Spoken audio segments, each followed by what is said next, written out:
O națiune nu poate spera la un viitor mai bun dacă neglijează educația. Nu îmi pot imagina o Românie puternică fără școli capabile și universități de înalt nivel. Pentru o Românie puternică, pe 9 decembrie, votați USL!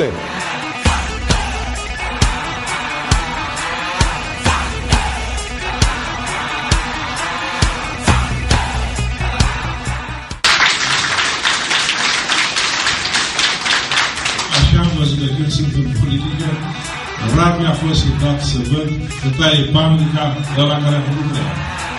Mă taie celălalt, care vine după el.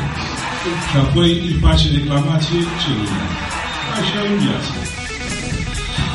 Vreau să mulțumesc gazilor noastre că ne-au dat voie să ținem adunarea cu activul nostru de partid aici.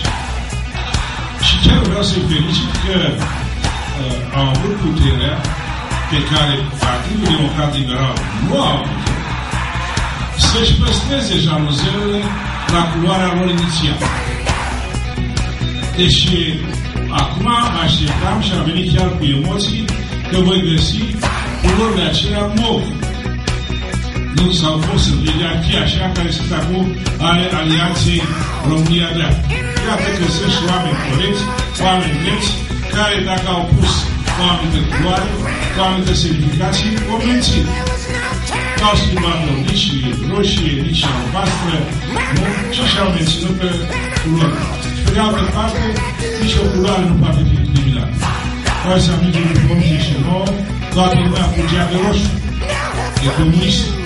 Uite, acum venim cu roșu și nu mai suntem comuniști. Și ăștia nu sunt comuniști. Suntem câțiva puși comuniști, care ne-am transformat în democrație. Ca așa și democrații s-au transformat, așa cum îi vedeți acum, în niște oameni urâți. Aveți ideea cu domnul Trășculescu, un băiat tânăr, un băiat care avea perspective și care a găsit pe cuvință să ia mică. Bineînțeles, a fost dat pe exemplu. Să nu uităm pe primarul Solom, la PDL, să nu uităm primarul la Rânicu Vâlcea, tot dat PDL. Și așa mai departe, o serie de primari care au făcut ca România să fie catalogată ca o țară proprie.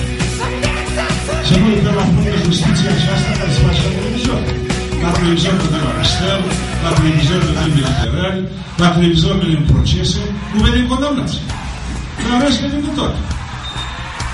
Deci o țară care a devenit un stat polițienesc, în care toată lumea este ascultată, dar în care nimeni nu ascultă. Îi spui că privește și nu vede și nu ascultă. Toate aceste lucruri trebuie schimbate.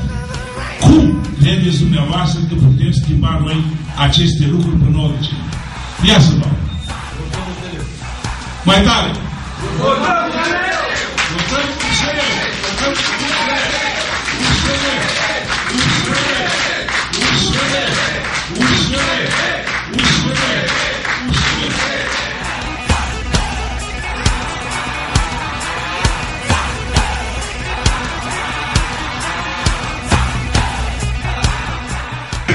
Astăzi, activul nostru de partid, PSD și PNL din Comuna Roșcan se găsește față în față cu cei doi candidați, domnul senator Constantinescu și respectiv deputatul Stanciu. Ne vedem astăzi pentru că startul campaniei electorale trebuie să fie însoțit de hotărârea voastră fermă de a câștiga alegerile. Fără această hotărâre a voastră fermă, fără să încercați să discutați cu toți cei care cunoașteți, să discutați cu rudele voastre, să stați cu prietenii voștri, este posibil ca această putere să nu o luăm. Acum avem guvernarea, dar nu avem putere. Și vedeți dumneavoastră ce se întâmplă cu această guvernare și cu această putere. La butoane este încă Băsescu. El este cel care dirigează. Observați cum a început campania electorală. Pa arestează unul, apoi să condamnă 4, mâine nu se știe. Deci nu putem merge cu această vrajbă la infinit.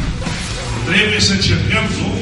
Să găsim o soluție în care liniștea sufletească a fiecăruia, a fiecărei familii să fie asigurată. Dacă vreau să continui bancul, dar nu cel al domnului domnului director, pentru că eu, chiar dacă sunt așa apropiat, am și ceva carte și atunci trebuie să mă gândesc și la forma, dar o dăm cuvintele cu care o scoate. Așa că trebuie urgent, în 9 decembrie, să demarcăm și a mai rămas în puterea portocaliei. Trebuie să demarcăm pe cei care s-au ocupat până acum cu corupție, cu cei care s-au ocupat până acum să subjuge justiția, cu cei care au încălcat demnitatea oamenilor, care îi ascultă zi și noapte. Trebuie să dăm jos ciuma portocalie și să punem în loc ce?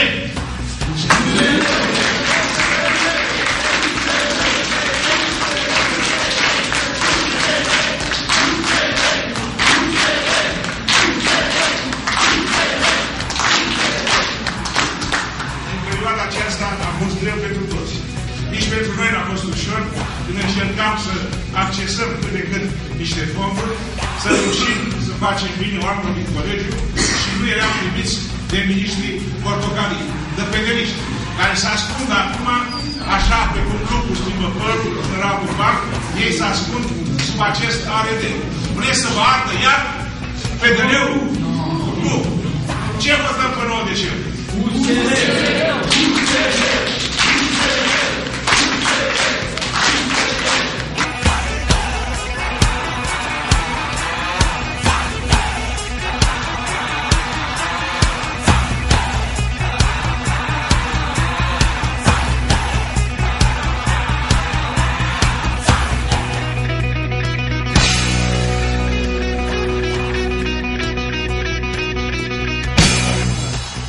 Singura soluție viabilă, unica soluție e USL.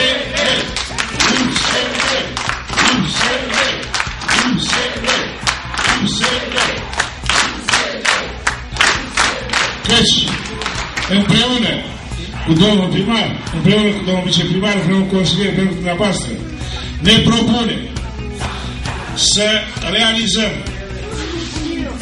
canalizarea și stații de epurare în satele Tabra și Burirești, amenajarea bazei sportive, extinderea rețelei electrice, modernizarea drumului de acces către exploatațiile agricole pe o lungime de 7,5 km, reînființarea serviciului SMUR, o școală în satul Burienești, un corp nou de clădire la școala din Bigolav.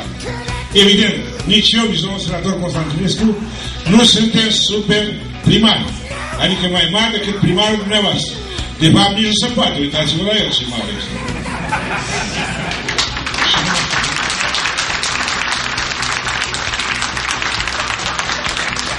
Și dacă vă uitați atent așa, cum mă uit eu la dânsul, e și căpățânos. Uite ce că...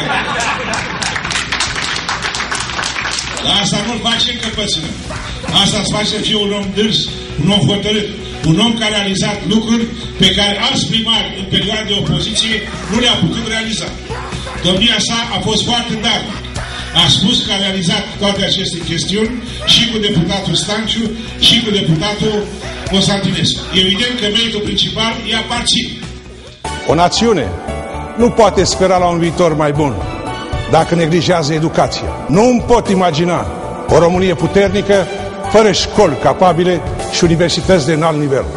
Pentru o Românie puternică, pe 9 decembrie, votați USL. Cu sprijinul parlamentarilor noștri, Iașul va deveni cu adevărat o capitală regională a României.